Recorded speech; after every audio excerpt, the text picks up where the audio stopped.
all of our work is grounded in that. What Yeah. is your vision? How are you incorporating your stakeholder feedback? How does your community want this technology to be used? What are your teachers saying, your students saying? And then just using that to drive the transformation. We know there are risks with artificial intelligence. And so just being very mindful of what are those risks? Where are we okay with some risks because we're training and we're providing professional learning to mitigate those? And then where is there opportunity that maybe education will look slightly different in some areas because this technology is now readily available for usage? We always want to ground, though, in whatever that state or district's community is saying about how they want that technology to be used. We are talking about K-12 students, so this isn't a group that we want to pilot on. We want to make sure that when K-12 students are accessing tools that they're as safe as possible and we understand the risks that come with it.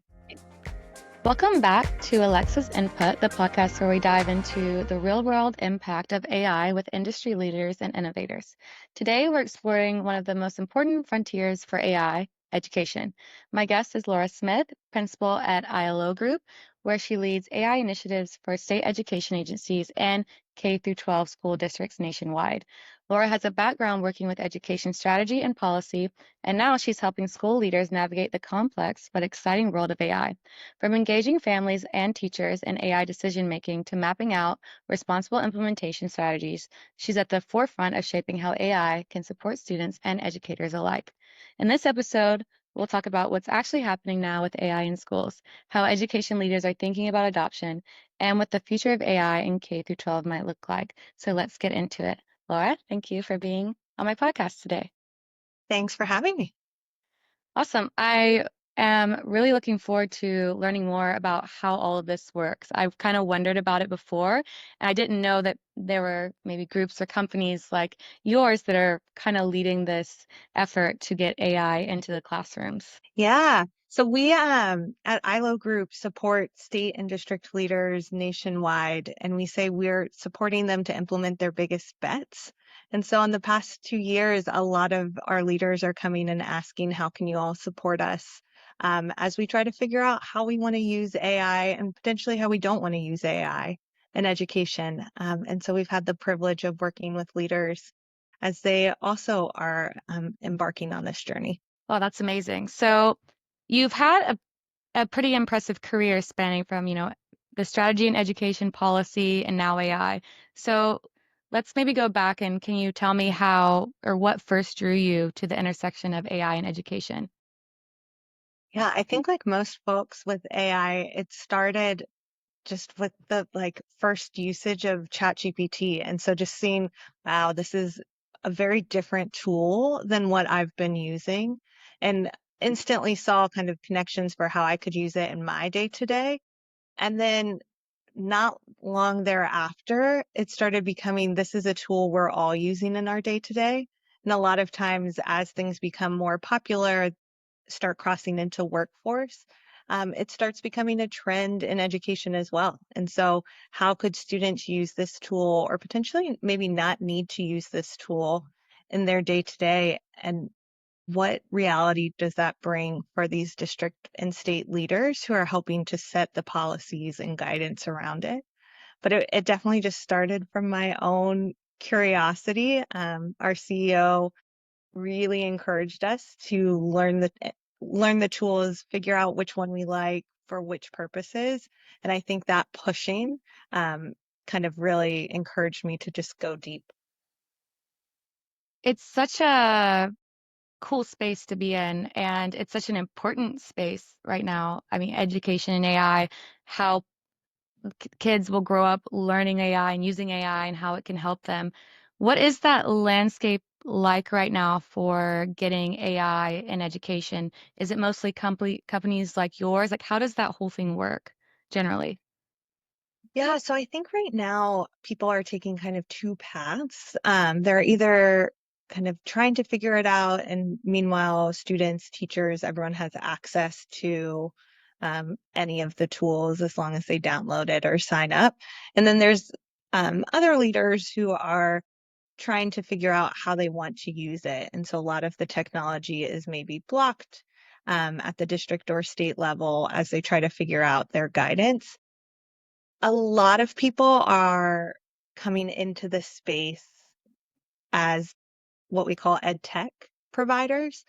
So they're selling a lot of products that are starting to incorporate AI into it. And so our organization is actually not selling a product, but instead trying to help make sure districts and states understand what the technology can do and how they want to use it so that they're leading with their vision rather than a product that they picked up. I like that. Do you work with only certain states or do you work with every state? Like, what is the reach? Yeah, so ILO Group itself supports leaders serving 1 in 3 students in America. So we are across many states and are supporting district and state leaders um, kind of from East Coast to West Coast.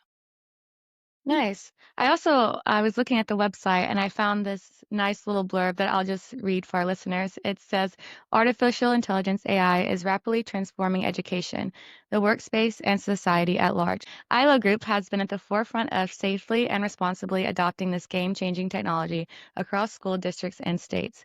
We believe that the limitations and risk of AI are real, but the opportunity is greater, and we are focused on helping leaders set their vision and apply critical risk mitigation strategies up front. I like that piece, and it relates to, what you were just describing. So, yeah, can you share a little bit more about, how this your work that you're doing, how and with AI, how this fits into your mission? Yeah, I mean, all of our work is grounded in that of what Yeah. is your vision? How are you incorporating your stakeholder feedback? So how does your community want this technology to be used? What are your teachers saying, your students saying?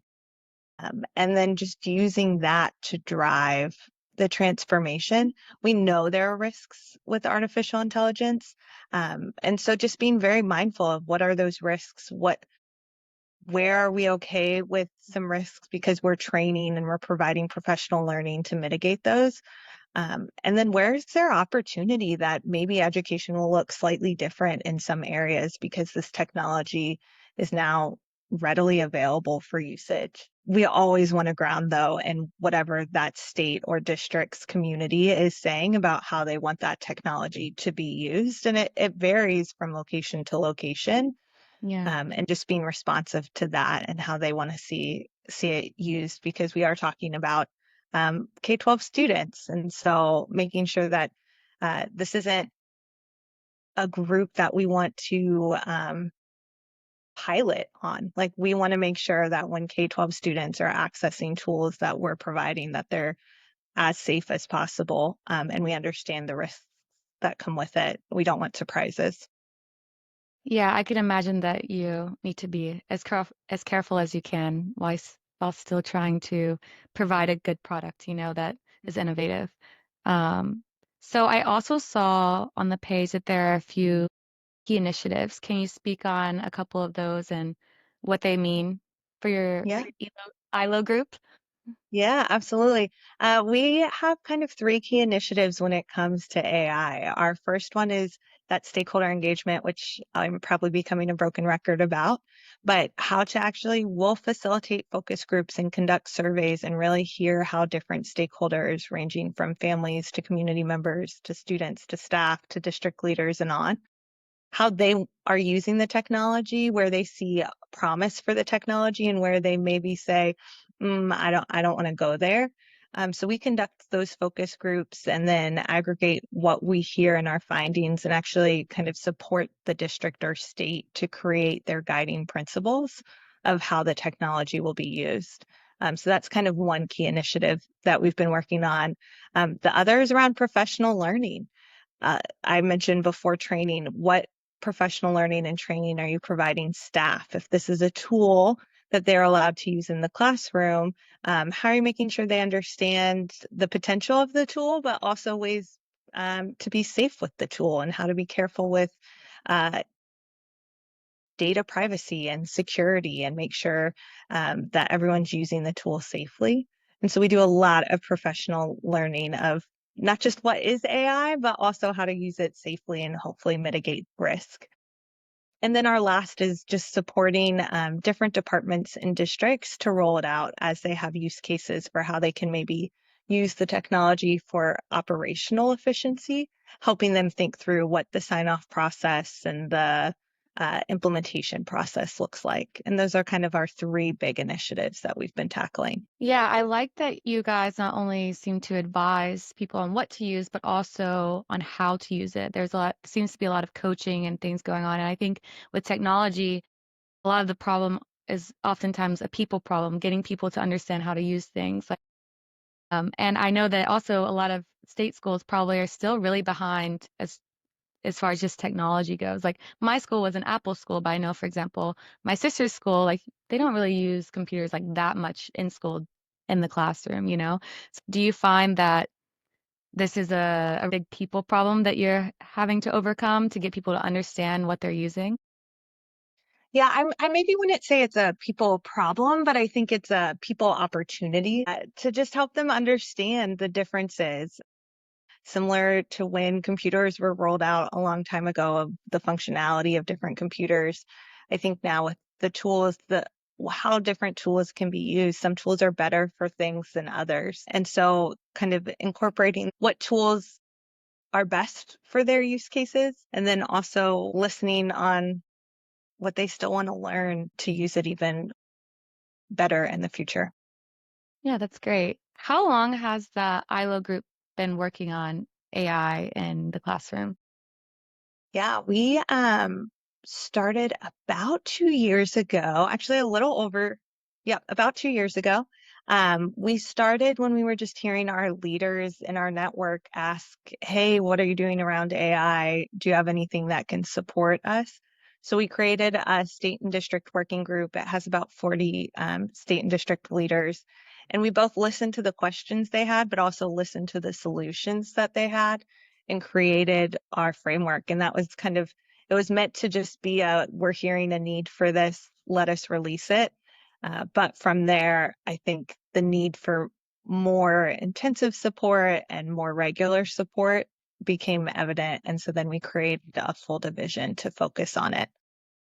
Yeah, I figured it was probably fairly new, since the use of AI, especially after ChatGPT came out, has just been rapidly evolving, and the applications and how we're using it, it's a lot more prevalent in our day to day now.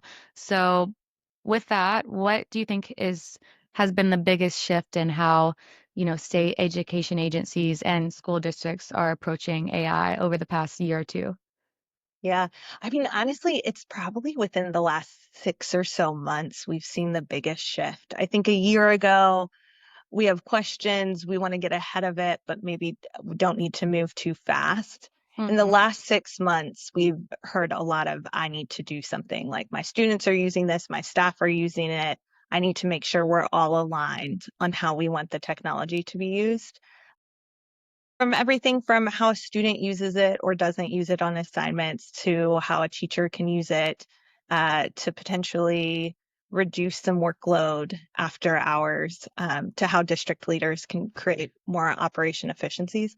The last 6 months, I think people have tried it enough that it became popular enough that it was just like, have you tried ChatGPT or have you tried Claude for that? And Hmm. once that started happening where it was just part of an everyday conversation, oh, that's when I've really seen the ramp up from like, tell me more about this to, oh, I may have to act on this. Yeah, it's definitely something you can't really ignore anymore. And also, I think there are a lot of benefits to, using it as well. So I'm sure you deal with, like you said, you're talking to people who have different opinions about how they want it used in their school. So what are, if you could say like the most liberal use case, what are they saying? And then on the other side, say like the most conservative use case of AI, what are they saying? Yeah. So I think on the one end, it's AI is here. It's going to be a part of all of our students' jobs one day. Let them use it. Like, should we be Yeah. rethinking what students need to actually learn and kind of really revamping what education is doing? I think the other extreme is we shouldn't use this technology. Students still need to learn the foundations. Um, we don't want to replace that learning. It has no place in the classroom. Students should be doing all of their own work without the aid of these tools. Most fall in the middle, to be completely honest. It's rare to find kind of people on those polar opposite sides. We'll come across them every now and again. Most people are just thoughtfully trying to figure out of if the assignment is to learn how to solve a two-step equation in algebra, yeah, it maybe doesn't make sense for AI to be used for that. But if it's to write an essay and you use AI to help brainstorm or help to identify places to look for resources, maybe that's okay. And it's the gray area that we're seeing people wrestle with, rightfully so. And I think the majority are in this, where's the line of what it's used for or not? I I rarely see very strong extremes, but they certainly exist. It's a good point because I do think it should be a tool and not a crutch. And then if it becomes a crutch, in some ways that will probably be bad for them when they start to learn more, like actually go to work. But yeah, it's probably really hard to decide where that line is, I could imagine. Yeah. And that's what we're trying to work with communities to help establish of Mm. and what that line looks like at different grade levels. What you allow a high school senior is probably, and in my opinion, should be different than what you allow a third grader. Um, just kind of as students evolve and mature, what they need support for is probably going to be different. And I'm just curious, for the people who are way on one hand or way on the other, like just want to do something to keep it from being used or want it to be used everywhere. Is there anything that kind of ties them? Like, are these states that are like politically really far one way or the other, or maybe is it like that area is like super wealthy and other areas aren't? Like, is there anything that you think kind of ties those that you think makes them have such different opinions? I don't know if there's any super strong trend. I think both are adamant in wanting to do best by students. Like that ultimate end goal. It's just what doing best by students looks like Yeah. varies. And it comes from also like what has benefited them. If they're an avid technology user, they're probably going to be a little more excited about having students, their child, understand and use technology. If there's someone who has not used as much technology and been very successful and are really proud of where they are, it makes sense that like recreating the experience they received is something they're going to want. And so they're both coming at it with students' best interests at heart. It's just the approach to get there looks very different when they talk about it. That is a really interesting point that it may be based on a few people's idea of based on their experiences that they've had in the past, kind of advocating what they think is best for the students. So, yeah. I mean, I know it's like that with anything, but it is kind of crazy about how a few people make decisions on things like this. But you vote for them, but still it's their experiences that are shaping their opinions as well, which is super interesting, I guess, to hear all of the different ones and the different sides that they're coming from. Mhm. So you're working directly with state education agencies and districts around the nation. What do you think are some of the biggest challenges they face when they're integrating AI? I think there are a few. I think one, having a clear vision. There are a lot of products out there, and it's very easy to be like, this sounds great. Let's take this off the shelf and incorporate it. Um, but it quickly is very difficult when you're allowing a product to guide your roadmap versus your vision for how it's used, and you're picking your product accordingly. So I do think just figuring out how they want it to be used. And the other is data security and cybersecurity.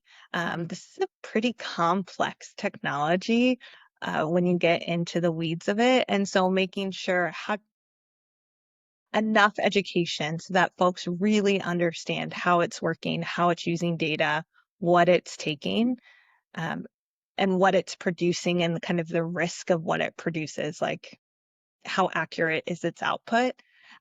That technological expertise is something that there are just so many people impacted that that is an area where I know leaders are really trying to ramp up and build their knowledge on. So what is the hardest thing to get people to understand with respect to that? Is it don't put in certain information, uh, like ways that you can kind of manipulate it, or just not don't always trust the output? Like what is the biggest risk there?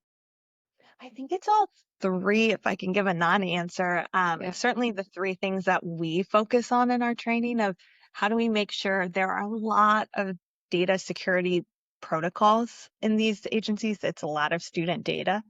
And so, how do you make sure that a well-intentioned staff member isn't accidentally uploading a file with student or staff information? So, it's everything from the front end of just making sure the tool is being, you understand how the tool works to understand what maybe should or should not be uploaded. And then on the other end, once you get an answer, it may not be 100% correct. Hmm. And so using your professional judgment on what needs to be tweaked or modified, um, but not just kind of because it says, therefore it's true. And I think it looks so trustworthy when it comes out because it's a 3-page essay and now there's sources and it looks like that it shouldn't have to be questioned. But we all know that there are some hallucinations and there's bias that's built in. And so even though it may look 100% accurate, you still have to kind of read through and make sure it is. Yeah, I was talking with a lawyer not that long ago on the podcast about how it can hallucinate, and people have actually gotten in trouble because lawyers have some oath or rule that they sign that they have to make sure everything's right. And they said someone submitted something, and the case that they referenced actually didn't go in the way that it said. Like it was a real case, but it hallucinated about the result, and it used it for like information and whatever they were submitting. Anyways, they got in a lot of trouble, and I think that is a good incentive for them to make sure it's right because really their job or their job is on the line or their reputation's on the line. Maybe it is different for teachers because there's kind of no rule for that, but it is that serious because you could tell students the wrong things, teach them the wrong things, or just it's something you definitely need to be careful of. I could see that. Mhm. Yeah, absolutely. And I mean, for any industry, just the importance of how accurate is it, and are you even aware it's not 100% accurate? And I think as long as that gets taught and communicated, I think we'll be okay. But if you don't know that, there's a lot of risk there if a user is using it without understanding kind of the ins and outs of how it works. Yeah, even in my job, if I ask it to write some code for me and I put in some code that's not right or does something dangerous, like that's on me. And so I think it is something that it can be easy to get comfortable with, but you probably really shouldn't. Yep, absolutely. So, how do you help leaders talk to like families, staff, teachers, and students to determine what is the best use of AI in schools? How do you help them to communicate with the rest of the people that they support? Yeah, we do a lot of focus group and interviews. So it's actually a lot of listening first. And so hearing how are you already using it, giving examples of how students or staff could use it and kind of rating their comfort level of, are you okay with using it for spell check? Are you okay with using it to help brainstorm? Are you okay with it to tutor? Are you okay with it to um, create content? And somewhere along that line is where people will be like, I'm no longer okay with this. I no longer want that as a use case. And so actually hearing from different stakeholders of where that line is, and then creating your policies that kind of correspond, and also figuring out how quick you're going to move as a result. If your community is not really wanting this to be a tool that's used every day in the classroom, making sure your initiatives align to that of what's the kind of long-term play, not the quick rollout to changing how things are being done. It seems like companies are going to try to sell, sell, sell, and you're kind of the middle person that says, you know, I'm not trying to sell you, just tell me what you want, and then I'll try to find the best thing for your values. And I feel like that's a good middle ground to have, or a good like, company to look at rather than just like going straight to the product that's always trying to like sell, sell, sell. I feel like you guys seem to really create like a vision and a plan that makes sense for people. Yeah, and at the end of the day, there aren't products that we say one way or the other about. We just want to make sure they have the foundation so that once they start using products, Hmm. they've thought through it, and they know what to look for. So that when someone comes to sell them a product, that they know to ask about the data security and the privacy, and they have those questions to make sure that it aligns with how they want product to be rolled out. And our job's kind of to get them there, alongside them and just support them as extra support who have seen it now several times across different organizations. Yeah, so when you're looking at these products, how do you balance like the innovation of the products with concerns about, maybe like responsible AI, equity, and bias in these K through 12 settings? Yeah. I mean, at the end of the day, we don't we're not like evaluating the different products, but I do think, based on what we also hear from the community, a lot of times there's a lot of interest in using it for efficiencies, especially at the Mm. district office level, kind of using it with staff, Mm. and going slower with students. And so just making sure that, like, as they talk about different ideas, um, just kind of bringing back that community voice of, um, your community did seem excited about efficiency products. They seemed less excited about a student-facing tool. It looks like this is a student-facing tool, and just being able to kind of raise the different feedback. At the end of the day, the decision is on the state and district leaders, and they know their community best. But we can be there to kind of share all of the data we've gathered to support them. And you help them with a rollout plan or a plan, how would that integration look, and what does safety look like? And it's not pro like no matter which product you get, you Exactly. always meet certain safety or certain rollouts Yep, plans. exactly. Because Okay, at the end of awesome. the day, they're great at kind of picking the product that meets their needs. But with AI being so new, a lot of the time is I don't even know what I need. And so we're Yeah. helping them figure that out. Yeah. So, what are some things that they are using, or what are some examples of some AI applications that are already being used successfully in schools that you've seen? Yeah, I mean, there are a lot. I see staff using kind of the same products that we probably use every day, ChatGPT or Claude or Perplexity, using it to tone check an email or help draft a letter home, um, take the first stab at something that they later review. So those kind of tools are really common. We also see staff using, there are a ton of tools out there, but potentially to provide feedback faster or to kind of synthesize information or, aligning it's called high quality instructional materials, but helping them kind of think through ways to use their high quality instructional materials in the classroom.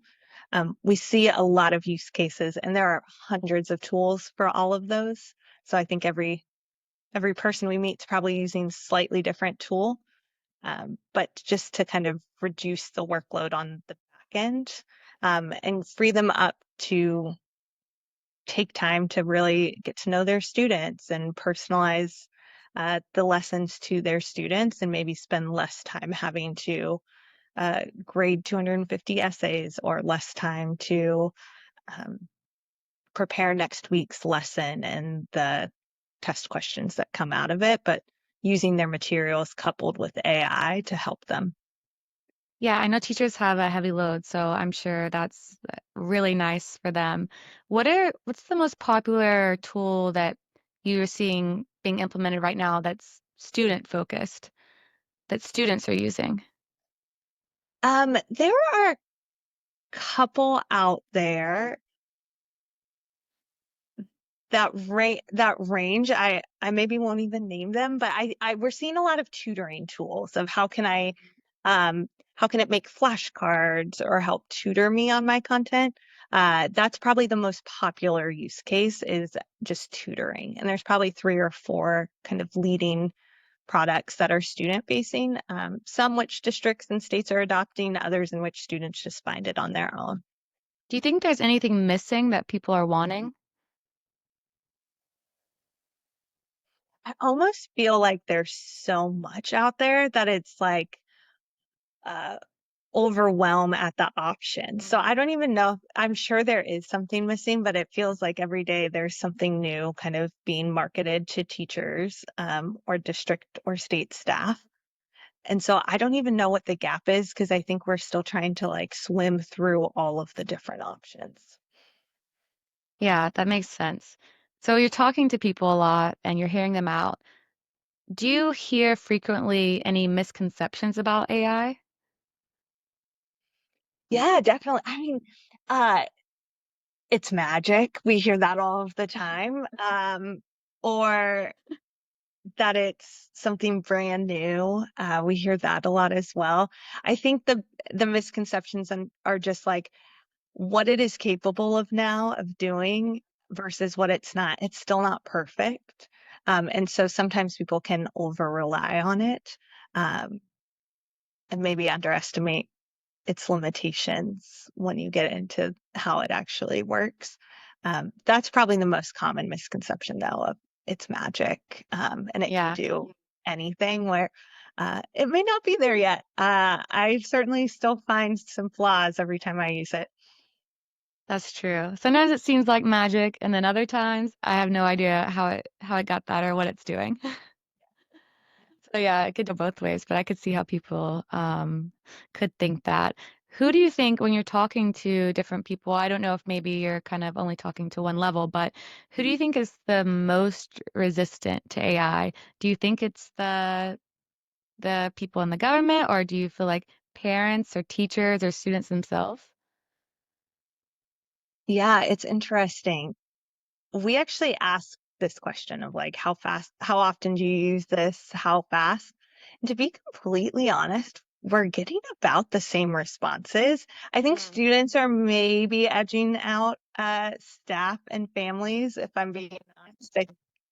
They're just, they've been raised with more technology. Um, Yeah, so I think there's actually resistance within each group more than a full subsection. I think there's resistance and eagerness. And it's truly in almost every conversation, but they all kind of, at the end of the day, are rating themselves around a 5 or a 6, um, hmm. with students maybe being more of a 7 or a 8 in terms of how often they're using it. I'm kind of surprised by that. I Honestly, I would know. have thought it would have been, a bigger gap or a bigger difference. I would have thought the same. And the first time we asked it, I was pretty convinced that teachers would maybe not be as interested in it. Students would be very eager, and families would kind of be split. It's not what we're seeing at this point. There's been more alignment than we maybe expected, which is great. The more that we can have alignment on how we're using it, the better. Yeah. Are there any state or district initiatives that you've been impressed with that kind of stand out as, models for how to engage with AI? Oh, yeah, there have been a couple. When I think of states, about a year ago, many of them started putting out their guidance. And I think North Carolina was one that led the way, Washington State, West Virginia. and they all took a very different approach, but kind of came out quickly with guidance and information and what their plan was for next steps. Ohio is another. Um, and so probably a year ago, we really saw people like off to the races of, I want to figure this out and provide as much support as possible. And so it looked like guidance documents or surveys or professional learning opportunities. But there are definitely some like quick sprinters about a year ago that continue to lead the way. What kind of things are they doing? I know you said guidance and surveys, but what else are they doing now? And like, what were they doing then? Yeah, so back then, I mean, it was just kind of a free for all. So guidance was like the first time people were saying there's a huge potential, but there are also risks. Be careful of how you're putting data into these systems. So they were actually writing down kind of recommendations for use, which up until then were very few and far between. They then were conducting surveys on like what additional support do you need? And then they were creating professional learning to relate to it. So I want to know how to use AI in the classroom. And they were creating sessions of things to think about before doing that, ways to incorporate it. Um, and so kind of responsive to I need help over here. I don't know how to procure an AI product. Like, what should I be looking out for? Uh, these states were providing more specific kind of advice to district leaders to support them, um, which was just really helpful. Because again, when there's a lot of information, it can kind of be hard to suss out what you should listen to, but when a state education agency releases it, it's pretty easy to find, it's very easy to use, and they kind of have someone to call to ask more Yeah. questions. Figure out what to do, where to go, like go somewhere like your group to figure out what to do. That's really nice. That's cool. I'm sure that you've thought about this a bit, and this is probably also maybe the personal question. It seems like society in general is trying to do what you're working on, right? Adopt AI and understand how to learn it. How do you think that, we should all be approaching learning more about AI, or how do you think that, for example, the government should be involved in teaching us because it can be kind of dangerous on a personal level too for people who don't understand, not just people K through 12 or teachers. There was a really sad story recently where I think someone ended their life because they got really emotionally involved in a chat bot and obviously that really affected them emotionally, and if we can, we should probably try to avoid those types of things. How do you think that we can as a society acclimate to AI? I think it's building all of our AI literacy. And I think naturally by working with school districts and states, they're working on digital literacy, similar to how we first learned how to use the internet and how to like trust certain sources and maybe double check others or to like look to make sure it's a secure site with the S after the HTTP before putting in credit card information or banking information. I mean, we've kind of taught ourselves along the way, and I think there's now time to teach ourselves what should we put into a chatbot and what should we maybe not. Um, what can we expect the output to be? Um, when are we starting to over rely on the technology to potentially replace human relationships? I think that's the next wave. I'm excited because in education, district and state leaders are already tackling this. They're already trying to teach what uh, deep fakes are, what fake information is. I think there's this step of what AI literacy looks like. And in some ways, like K-12 is the easiest to approach it because they're in school. I think it's a little harder when thinking of how do you teach adults like me and you who maybe aren't in school, um, but are also connoisseurs of the technology. Yeah, that's a great point. You probably have had this experience where like your grandparents or your parents kind of are in that in between where we grew up with cell phones and they didn't. So they struggle with that. And now I think you'll see that at a later generation that didn't grow up with AI. But I think having them learn about it K through 12, that sets up the next generation to be, like you said, have digital literacy. So I guess that's where it starts at least. It's Yeah. the people in Uh, between that it's the hardest on, I think. yeah. And the role of maybe the workplace employer in helping people to understand just the basics, do's, and be careful with statements. Um, but I'm excited because I think students in particular are going to get a lot of education around this, hopefully, if done right, and a lot of opportunity to practice with the technology and recognize what the technology can do versus what they as a human with their own unique thoughts can do, and how can you use it as a tool to expand what you're already able to do yourself. Yeah, and create more and learn more. Um, Speaking of what's coming and, laws and like just guidelines around AI, what do you see coming in the future for policymakers shaping AI adoption in schools or just in society? Yeah, I think it's gonna be state to state. I right now I think there's not a huge difference as you go from state to state, but I do think in the future different states are going to adopt different policies and restrictions. And I do think it's going to start being pretty different state to state on what the technology will look like. Um, I can't even begin to imagine what that will actually play out to be, but my guess is right now it's a bit of do what you want, and I can see that changing in the future, especially in the next few years, as people build out these policies that we're already seeing them kind of building momentum to create. Yeah, it'll be an interesting situation. As you said, like some people will be really far ahead, some states or districts will be really far ahead in their use of AI, and I'm sure some will be behind. So that difference, I think you're right, will probably make there be some type of standard, and that will be good as well. Do you also work with private schools? We work with all K-12 education. I can't say we're working with any private schools right now around AI, but they're wrestling with the same thing kind of as they figure out their own vision and rollout strategy.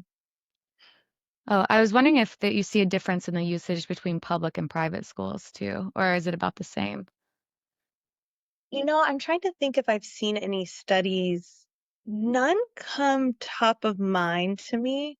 I think they have conducted those studies, but nothing stands out to me currently. I think similar to how district to district everyone has a different vision, I think similarly for private schools of tech forward private schools versus those who are kind of more classical education, we'll probably see differences there, just like we see with public K-12 schools. Yeah, that makes sense. So, and also like when they're rolling out the AI or their plan, do you guys kind of follow up and do you have any way to measure the impact it's had or the results? Yeah, so that's actually one of the things we try to help set up on the front end of how are you measuring its impact.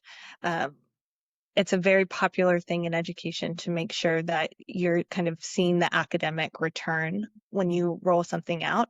And so just making sure the structure is clear of what your goal is, where your benchmark is when you're starting, and then how often are you measuring and gathering that data to see if it's working or not. So if set up well, it actually just becomes part of the process of every semester we check to see we rolled out this tool. Are we seeing increases in literacy or math? Or is it staying steady? Because if we're doing all of these tools, but nothing's changing, are they actually helping? And what are some of like specific measurements that you have to determine this? Like what defines that you're getting some ROI or something? Yeah, I mean, they often look at both formative and summative assessment. So, like the in classroom assessments as well as state standardized assessments. And they look across the different subject areas of is it going up? Um, and looking at different subgroups of for students who are maybe struggling the most, are we seeing movement with them with the tool? For students who are already high performing, how has their progress changed? So it's not just as like a fourth grader on whole, but also how does this work for different fourth graders? The one who's maybe already gifted and talented, or the student who's struggling to read. because I think that AI we're seeing has different impacts based on your starting point. And so that tool may be helpful for some students and have no impact on others. For educators, how do you measure their tools? Because you said it's mostly like productivity tools. How do you measure that those have had an impact? I think first is usage. I'm a former high school math teacher. I'm not using a Amazing. tool if it's not making my life easier. And so if teachers aren't using it, I think that's probably the first sign that it's actually not helping with efficiency. Um, and if they're kind of asking or kind of always looking for a different type of tool, I think that in and of itself is a signal. Um, but yeah, usage would be the number one because if it's not something they're using, it means it's not helpful. They don't have time to waste uh, to use a tool that's slowing them down. Yeah, that makes sense. That would be a great indicator. And as they're becoming more efficient using these tools, I assume, like you said, hopefully they have more time to do other things. How do you see an educator's job changing in the next few years with this adoption of AI and productivity tools and learning tools? Yeah. I hope we get back to kind of the heart of what educators are known for of less of kind of all of the paperwork and the busy work and more of that creativity and ability to customize and really create those relationships with students. Those are the fundamentals that there are so many studies that are the kind of the key differentiator for uh, effective teachers and hopefully just reducing the amount of time that they have to spend on other things after school hours on weekends planning like can we allow them to focus on the actual art of teaching. That's what I hope is that the things that are taking up their time can maybe be reduced so that they can focus on the things that like they are solely able to accomplish in the classroom and make all of the difference for students. Yeah, I've always had a big appreciation for teachers, especially like state public school teachers because they have to deal with kids who aren't always nice or always, on their best behavior, and like are a bit chaotic sometimes. And also they have just so much work like on the weekends and everything. It's really wild. It's a again not an easy job. So I really do hope that it helps them at least have a more balanced life too, if Yeah, nothing. exactly. No, totally. Teachers just give so much. And so if we're able to take just a little bit off their plate, I would view that as success if they also feel like it's getting taken off their plate. Yeah, exactly. And there's always this fear that AI is going to take over people's jobs. Like they say about software engineers, maybe it Yeah. will one day, but like I really don't think it can. Maybe there'll be less jobs, but I don't really think it's taking over anytime soon. But what about in education? Do you think that some jobs will be replaced by AI? I think with education, it's such a relationship focused and like innately human field that I don't see it, particularly for teachers. Um, there are so many studies of AI and when it works and when it doesn't work. And teachers are able to kind of suss through that and build those relationships and kind of identify this is the thing that Laura is really struggling with, so I should teach it a different way. I think they may be able to use it more as a tool. I could certainly see it coming into the classroom more, but I don't think kind of that teacher in the classroom building the relationship. Um, I don't see that changing. I don't want it to change personally. Could you see them being more efficient, using the tool more, and then having bigger classrooms, maybe less teachers, but bigger classrooms? I still think that would not be good because the smaller the classroom, always the better, Yep. regardless. But I mean, Yeah, people might try to do it, but I don't think it would be a better I experience still. I am sure people will try it, but I think the more students in a classroom, the less time you have one-on-one with each student. Um, Yeah. and so in some ways, I think students may have extra tools at home. Parents may have tools to be kind of better supporters of what the student's learning. All the time, I hear my friends say, like, I'm still trying to figure out how this is being taught these days. Like, this is new math. Like, I think we can support kind of families and caregivers with the technology to be kind of a second teacher and kind of help them. But I don't foresee it changing for educators themselves. I think their role is just too valuable. Yeah. And you bring up this overwhelming feeling. What advice would you give to education leaders who feel overwhelmed by all these rapid changes and advances in AI and trying to keep up with everything? Yeah. I mean, I always tell people, like, you're not behind. Everyone's always, I'm behind. They're not actually behind, but what's the first step you're going to take? And just do it that way. What's the first step you're going to take to learn how your community wants to use the technology? Once you understand that, what's the first step you're going to take to figure out the next step and how you can incorporate their feedback? Uh, what's the process you're going to use? How are you going to communicate that? I think there are a bunch of kind of small steps that leaders can take. And I just encourage them to like just keep taking the moderate steps each day and not be overwhelmed by the flashy leader who's light years ahead of others. But they're not behind. They will become behind if they just stay still for another year or two. I think that's a good way to approach almost anything, Yeah, especially in that's life. fair. It's a good, no, it's a really good piece of advice, kind of take everything step by step and break it down and just move up somewhere. And, I mean, I could understand people feeling overwhelmed, but like I work in AI and I feel overwhelmed.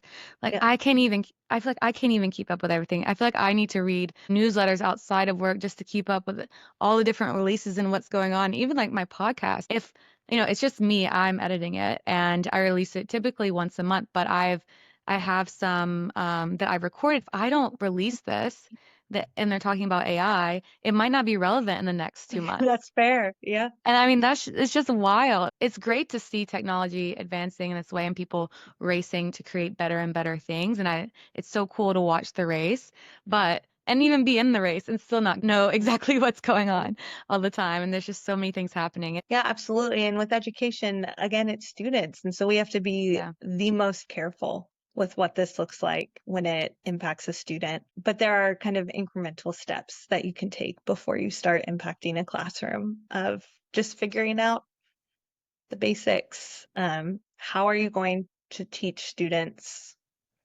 to question an AI output? How are you going to teach staff what data should be incorporated in? Like those are all first steps that leaders have to take. Yeah. Yeah, and I think they'll do it, and I think it'll be good. But it's definitely, like you said, a hard thing to navigate. So I definitely sympathize at the same time. But it's good Right. that they have people like you they can talk to kind of make that plan and have an understanding about it. Yeah. Yeah. And we are just so lucky to be able to work with them. They're making such a difference every day. And so to be able to work on this one particular area is a lot of fun. Yeah, I can definitely see that. So if you, looking forward, had to pick the biggest AI development in K through 12 education that's coming, what do you think it would be? I think it's a tool that really works for teachers that balances kind of instructional materials, all of the things that a district or state provides, and allows them to use all of their resources to better support students. I think getting that tool right in the future will make the biggest difference. I think right now there are a lot of tools that are trying, but as we know, absent the materials and resources, it's only so good. But once we Mhm. can start combining the curriculum that the district provides or the policy that the state shares with those tools, that's when I think teachers are going to kind of have the tool that can hopefully help them tackle their maybe biggest frustrations on the day to day. Yeah, and getting that one good tool is not very easy, but it seems like it should be. Like, I just want everything that does this thing. But yeah. And especially with all these, probably you have a lot of companies to choose from doing like one thing really well and maybe Yeah. not the other. And then you have to choose. And I'm sure using a lot of tools is always a frustration. I mean, even in my job, we have the same battle with tools, but hopefully it's getting there. I think a lot of times when there's like a burst of tools in one area, a lot of them start to like come together and Mhm. make a couple Yep. good tools, hopefully. Yeah. I can only wish because I don't think teachers have time to kind of wrestle with 1,000 different tools. But if there can be one that incorporates all of the same materials that they're already being asked to use, I think that would be a game changer. And I know that you're not recommending specific AI applications, but you're probably aware of a few. Is there anything in education generally, a tool that has really excited you recently? Yeah, there have been a couple. I think Panorama Education is rolling out AI tools that are very interesting that are focused on teachers. Hmm. Brisk learning is an extension that teachers I know are commonly using. Um, I think Conmingo is doing tutoring. I think there are kind of several different tools for different areas, and they're all exciting to see because it's only going to push us forward. Um, and I think as we evolve with the technology, those tools are only going to become better and better. And at the end of the day, that's what we want for students and staff. I think having a good tutor tool will just make such a difference because I mean, I remember just sitting at home doing math homework, and maybe it's a good experience to be a little bit frustrated when you just really can't figure anything out. You have to sit there and really, really think. But at some point, like if you have a tutor, a person, that would be really helpful just to help you walk through it and like challenge you in the right way so you can learn. But having an AI tutor that could do that for everyone and the best way that they learn, or, kind of tweak it to where they could learn, I mean, that would just probably make so much of a difference for the students. I mean, it would be Yeah. amazing. I mean, I remember when Khan Academy started to get Hmm. popular, how much of a difference that made, that he could just break it down in another way if I didn't have my teacher there or a tutor available. And now you have some really advanced version of that even, which Yeah. is amazing. Yeah. Conmingo is now just like an AI tool built off Khan Academy. Tutoring is super interesting. There was this study released by Stanford recently, not only on what AI tutors look like, but actually using AI to support tutors themselves and Hmm. the difference it meant to prompt maybe new tutors who aren't as skilled at tutoring, who maybe sometimes are like tempted to just give the answer and move on. Mm. Actually, it used AI, and AI would give prompts of like, ask the student this, or like, try rephrasing it this way. And the impact of just even having AI influence the tutor, the student's experience was this essentially the same. They're still talking to a real human, but the AI is supporting the tutor to be able to help the student. They saw incredible gains by doing that. So that just leads me to think the potential in the future um, around something as kind of back in the day as tutoring that we've had forever, how it can revolutionize that. I'm glad you said that because I'm realizing that, yeah, there's an obvious way to use it, like to help me solve this. And then there's a way to use it to help you, like give you feedback about what you're doing to get better. Like I said, I was shocked when I was talking to the lawyer to realized that one of the main ways he was using it was to kind of have a mock like interview Yeah. with his clients. They might ask you these questions given this document of things they've asked before, or like to give things like feedback in that way to like help you to do better in person, like to help you actually like speak better, or like I'll put my transcript of the podcast in, like what could I have done better, or do you have any feedback? And yeah, it helps me to like generate things sometimes too, but using it to actually have a feedback loop, like you're just saying with the tutor, Mhm. I think though using it like that is also another really helpful way to use AI tools that maybe wouldn't be so obvious at first. You could think, oh, just have the AI tutor Mhm. or have the AI help the tutor, you know? Mhm. Yeah, no, absolutely. And actually, when we ask about that type of use case, it's one of the ones that people can rally behind the Hmm. fastest of Yeah. because it's not replacing your original thinking. It's just feedback. It's how do I become better? And I think we're all behind the idea of becoming better. That's kind of the goal each day. How do I make this day and use it to help better myself or better someone else? And so, ironically, that feedback is probably one of the areas that we see the most consensus amongst folks of, yes, let's use this technology this way. Yeah, I'm sure teachers could use that in a similar Mhm. way to tutors. Yeah. Obviously, how could I have explained this better? Or like, can I ask this question in a better way? Or, something like that. So, yeah, really exciting. Yeah. Yeah. Or students receive their feedback and they can put it in of like, how could I have written this essay better knowing that I got a Yeah. C on it? And it can help. Yeah, it's great. Really useful. So yeah, that's all I have. Where can listeners learn more about your work and ILO Group's AI initiatives? Yeah, our website has everything linked. So www.ilogroup.com. That's where our frameworks live and all of our tools and more information about what we do. Awesome. I'll link it in the description of the podcast as well. Okay. Yeah, so I always ask at the end, is there anything, any piece of advice that you would like to leave our listeners with? I think just almost everyone knows a teacher or a student or someone like have these conversations of how the technology is being used because I think the more we talk about it, that's actually going to drive the real change in our day to day and help us shape what we use technology for and what we use kind of our own human selves for. Awesome. Well, thank you so much for coming on. I feel like I learned a lot and I think what you're doing is exciting. So thank you. Thank you. Thanks for having me. Thank you for listening to this episode of Alexa's Input. Make sure to subscribe so you know when the next episode comes out. Also, you can follow me on Twitter at Alexa's Input. Finally, any donations are welcome. You can go click the link on in the description, go to the anchor page, and I do take donations because I edit and record these podcasts on my own. So those are very much appreciated. Thank you, and I'll see you next time.